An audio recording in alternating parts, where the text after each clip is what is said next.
Ano po ang nangyari kay Berwin? Aside po sa hyperthyroidism, ma'am, ano pa po ang kanyang ibang sakit?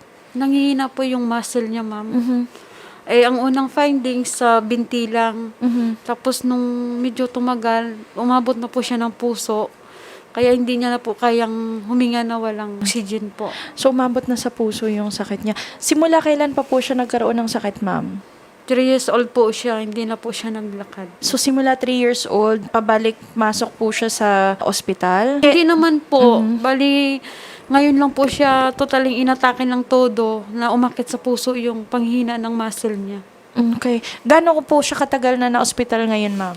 Mag-3 buwan na po kami sa Asais po. Sa East Avenue po ito. Si Berwin po ba ay nag-aaral pa? Opo, nag-aaral po Anong siya. grade po siya, Grade ma'am? 5 na po siya ngayon. Grade 5. Paglabas niya, Mhm. papasok ulit siya. Yung bata po ba ay nais pa rin pong bumalik sa eskwelahan? Opo. Okay. Maganda yung mga ganyang bata, no? At least hindi sila nawawala ng pag-asa kahit na meron silang kinaharap na karamdaman.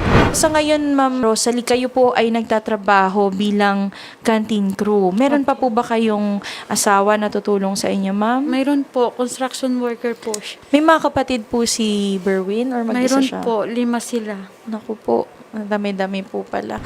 Ngayon, bago po mailabas si Berwin sa ospital, ano po ang kinakailangan natin, ma'am? Kailangan niya po ng, yung tangke po na ano. Yung oxygen tank. Opo, at saka suction machine. Aha. At saka yung ano po, yung nebulizer po. Medyo marami-rami din po.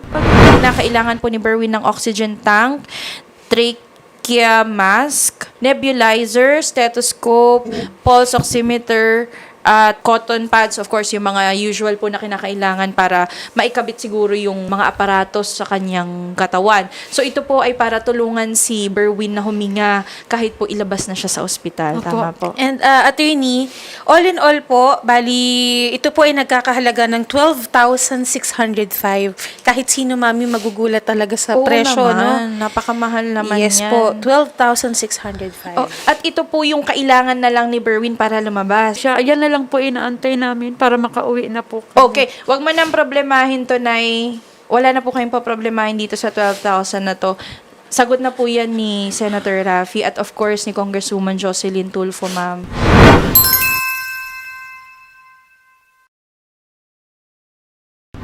Siguro maganda dito, attorney. Maghahati ang AXIS and si Of Senator. course, oo. Pero, madam, ganito na lang din po. Since na-mention nyo din po na meron din po kayong mga anak po na naiwan pa, dagdagan na lang din po natin ng grocery. Opo. Para tulong-tulong din po sa pang-araw-araw nyo, ma'am, ha? Naalalahanin to na okay, ma'am. Naiintindihan po namin yung hirap at hindi ko sukat na maisip, no, bilang nanay ng 5 mga bata. Nagtatrabaho si ma'am, nagtatrabaho din yung tatay niya. Napakahirap po ng inyong sitwasyon. At ito, Shari, si ma'am ay 1 in a million of other Filipinos experiencing the same. So, kami po dito sa Wanted sa radyo, of course, si Senator Raffy at si Congresswoman Jocelyn Tulfo. Ito po talaga yung kanilang layunin, ma'am, na makatulong po sa ating mga kababayan na nangangailangan po ng tulong. Opo. So, kami po ay talagang natutuwa at nagagalak po na makakatulong kami para mapagaan po kahit papaano ang buhay po ni Berwin at buhay ninyo, ma'am. Pag kailangan po ng ibang tulong ni Berwin, mag-message lang kayo sa amin, madam. Nakaalalay po ang Yes. tanggapan din po ni Congresswoman Jocelyn Tulfo para sa Of course. financial assistance and syempre ng DSWD, pwede po nating i-coordinate. Yes, Opo. ma'am. So, kami po dito sa AXIS Party List at ang opisina po ni Congresswoman Jocelyn, ma'am. Don't worry po. Ako na pong bahala dyan, ma'am. Inform nyo lang po kami para po makuha ko yung detalye, ha? Thank you po. No Salamat, problem ma'am. po. No Maraming worries, ma'am. salamat po. Sabi niyo, Senator ma'am. Raffy, thank you very much po sa tulong nyo at makalabas na kami ng anak ko. Pag-usapan po natin kung ano pa yung iba ninyong pangangailangan, kung ano pa po yung ibang maitutulong ng AXIS Party List or ng opisina po ni Senator Raffy, maibigay po natin full support sa inyong pamilya.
So ito na ma'am, finally, ay nailabas na natin sa hospital si Berwin at andito na tayo ulit sa bahay ninyo. Ito, nagpapahinga lang si Berwin.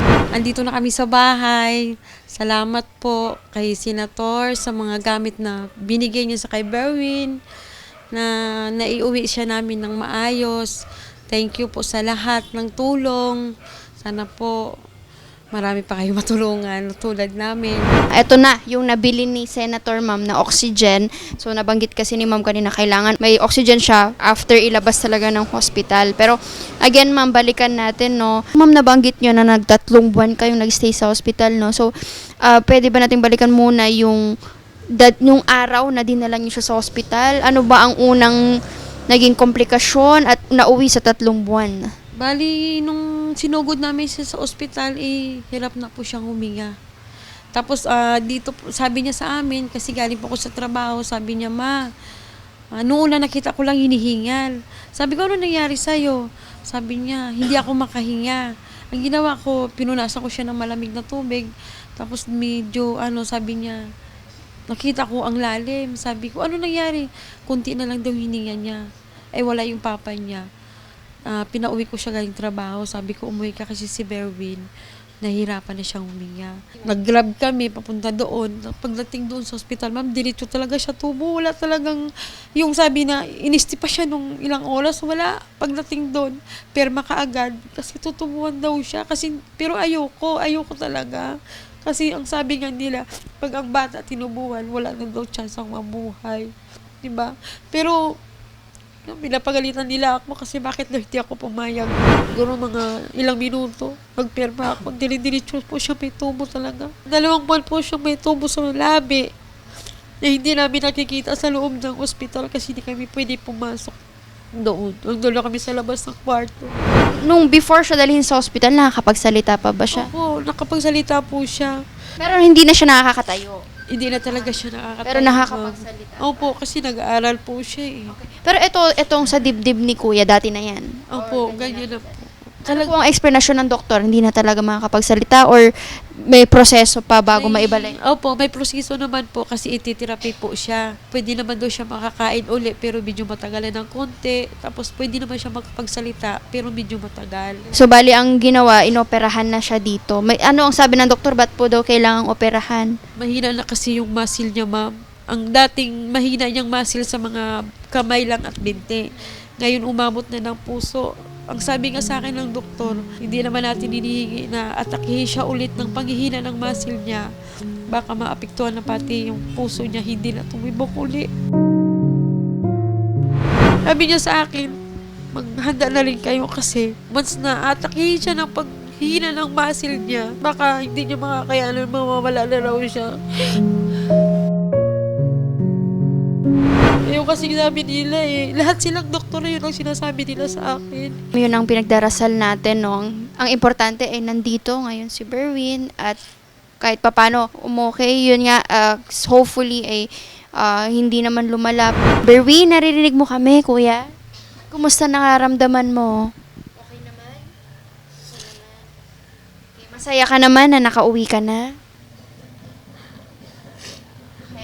Ay, ayan. So, anong mensahe niyo, ma'am, kay Berwin? Berwin, sana magpagaling ka, laban lang tayo, magpalakas ka na. Andito lang si mama, si papa, sila ni kuya. Andito lang kami nagmamahal sa'yo. Hanggat kaya kong mag-alaga, alagaan kita. Magpalakas ka palagi. At saka magdasal palagi na bigyan pa ng malakas na pangatawan. Si Daddy, ikaw, anong sumong sabihin sa anak ninyo? Alas pares din ng pangarap namin sa anak namin na ganun, umaba pa yung buhay niya. Laban lang. Pero again, ma'am, sa amin naman, bukas pa rin naman po ang programa. Meron pang nais pang maitulong. Bukas naman po ang programa, ma'am, para po makatulong pa kay Berwin. At pwede nating ilapit din po ito sa DSWD para makapaghingi rin tayo ng financial assistance at mabigyan rin po kayo. Pero ngayon nga, ang kahilingan nyo naman talaga, ma'am, ay mabili natin unang-una yung oxygen. At ito na nga, ginagamit na ni Berwin. At ilalabas na rin natin yung iba pang nabili natin for Berwin.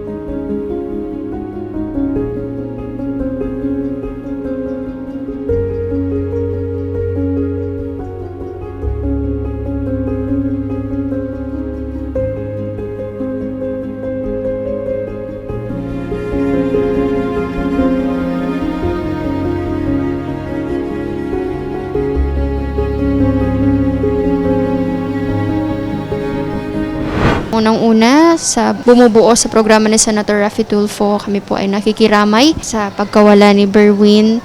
Alam natin na nasa magandang kamay ng Panginoon at makakapagpahinga na siya ng maayos. Pero ngayon ma'am, biglaan po itong nangyari. No? Dahil nung nakaraan, pumalala natin, nailabas natin siya sa ospital, okay pa siya, tumatums up pa siya. And then pakikwento ma'am, paano nangyari at biglang parang 1 linggo lang ata yung tinagal. Opo, 1 linggo lang po yung itinagal niya sa bahay. Lumabas kami ng Miyerkules ng gabi. Miyerkules din ng 2:45 namatay po siya. Nung pumasok ako nung madaling araw ng alas 12, tinanong ko pa siya kasi gising siya. Sabi ko, kuya, papasok muna ako. Tumataas lang yung kilay niya. Oo daw. Sabi ko, okay ka lang. Okay lang naman daw siya. Pagbalik ko ng alas 8 ng umaga, pinakain ko siya. Natulog kami. Bandang alas 11, sabi siya, nakakain daw siya. Di, pinakain ko. Okay naman, naglalaro sila. Tapos siya kumain, sabi niya matutulog daw siya. Mga siguro 1:45, ginising niya ako. Ang sabi niya, isaksyon ko daw siya kasi may plema daw yung lalamunan niya. Ang ginawa ko, sinaksyon ko siya. Ang problema lang, hindi pa umabot sa lalamunan niya yung suction machine. Pag ubo niya, lumabas ka agad ang napakaraming dugo sa trik niya. Talagang umaagas, kitang-kita ko talaga kung paano lumabas ang dugo sa lalamunan niya kasi ako lang nang doon, tsaka yung dalawa niyang kapatid na yung hindi naglalakad, tsaka yung maliit. Biglang tumirik lang konti ang mata niya tapos bumalik. Ang sabi niya lang sa amin, huwag kayong maingay, huwag kayong sumigaw. Ang sabi niya sa akin, hindi niya na raw. Pagsalita pa po siya. Yung may boses po kasi siyang konti, kahit sa ospital may boses po siya. Tsaka yung buka ng bibig niya, naiintindihan namin.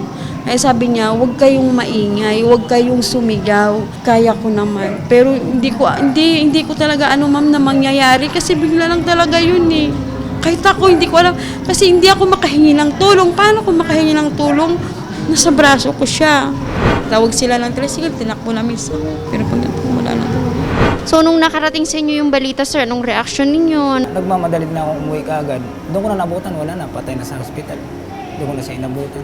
Sabi ko talagang ayaw talagang ibigay sa amin. Kasi kung ibigay niya yun, bakit naman biglaan lang sa ganun, lang, kinuha niya na kaagad. Napakasakit lang kasi isipin mo kasi 14 na taon namin siya kasama, nalagaan. Sa ganung sakit bigla, kukunin lang kaagad. Bagay, napakasakit Sa tagal naming nilaban siya eh. Sa tagal ko siyang nilaban sa isabi niyo ng 3 buwan, biglaan niya lang ako iniwan. Hindi ko alam. Sakit sa akin din. Sa akin siya namatay eh.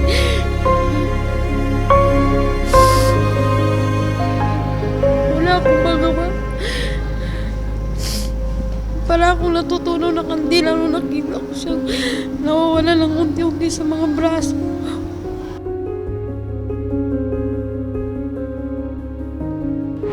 Kami po ay nakikiramay at nalulungkot po sa nangyari. Kami po ay pinapunta dito ni Senator para po abot din po itong kaunting tulong sa inyo ma'am na pinansyal para po yan dito kay Berwin. And of course, nabanggit nyo rin ma'am na meron na po bang paglalagakan? Mayroon na po ma'am, nilakad na po namin. Kailangan pa bang bayaran to? Yun lang po, yung 2.5 lang po yun sa cemetery, okay na po. Okay. So, 2.5. Sige, ma'am. Gagawin na pong 5,000 ni Senator, ma'am. Kayo nang bahala kung saan nyo pa po ito magamit. Thank you po, Senator. Sa tulong nyo, maayos na po si Berwin. Maihatid na namin siya sa kanyang hantungan. Tsaka salamat sa lahat ng tulong nyo. Pero alam namin, ma'am, na kung nasaan man si Berwin sa inyo, siya po ay proud na proud po sa inyo na kayo ang naging mga magulang niya dahil hindi niyo po siya pinabayaan hanggang sa huling hininga po niya. Kaya po, in behalf of Senator Raffy, kami po ay saludo sa inyo, ma'am, Sir Roland and Ma'am Rosalie. At again, kami po ay nakikiramay po sa inyong buong pamilya.